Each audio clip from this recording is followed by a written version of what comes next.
The prince smiled at me while they buried the first child. I still hear the sound of the dirt hitting the ground, slow, heavy, like someone knocking on a door that should never be opened. My name is Daniel. I grew up in a small village in West Africa. It was the kind of place where everyone knew each other. We farmed, we fished, and we respected the royal family. The prince lived in a big compound on the hill above the village.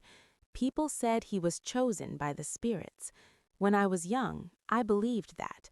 The prince was not old, maybe in his early 30s. He dressed well, clean white clothes, gold rings, always smiling. When he came into the village, people bowed their heads. But strange things started happening. Children began to disappear. At first, it was only one boy. His name was Musa.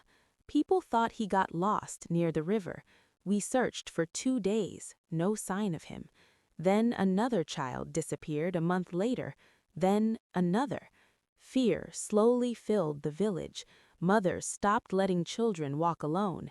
At night, doors were locked early. But nobody said anything about the prince. No one wanted trouble. One evening, my uncle told me something strange. He said the prince had been visiting a powerful spiritual man in the forest, a man people feared. They said he could make someone rich or powerful, but the price was always blood.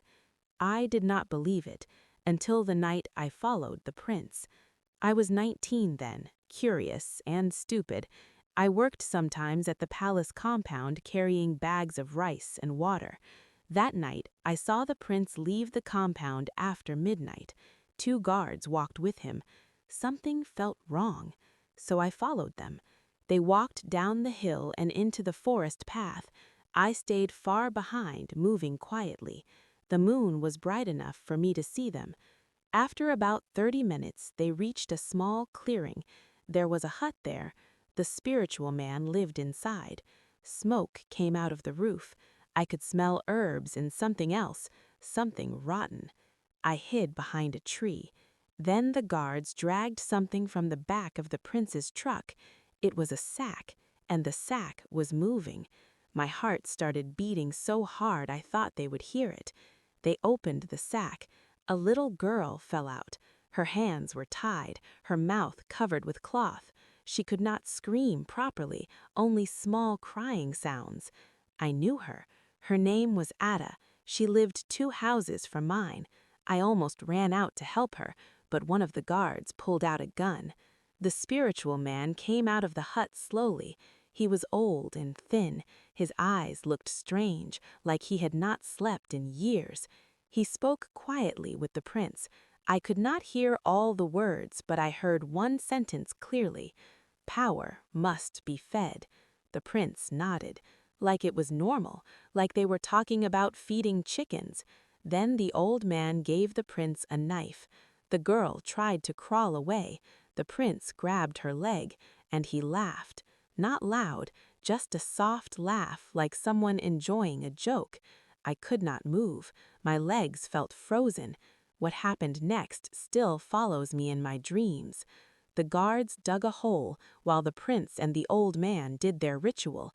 They spoke words I did not understand. The girl cried until her voice became weak. When it was over, the hole was filled. The prince wiped his hands with a cloth. Then he looked directly toward the tree where I was hiding. For a moment, I thought he saw me. He just smiled, the same smile he used in the village when people greeted him. The next morning, the village woke up to the news that Ada was missing. Everyone cried. People searched the forest again. I said nothing. I was afraid. 2 years later, the story exploded across the country. The police arrested the prince after several bodies were found in the forest near that hut. Children, many children. The spiritual man had already disappeared, but the thing that still chills me is this. During the trial, the prince looked calm the whole time. When the judge asked him why he did it, he simply said, "I had to keep my power," and then he smiled again. the same smile I saw in the forest the night they buried the first child.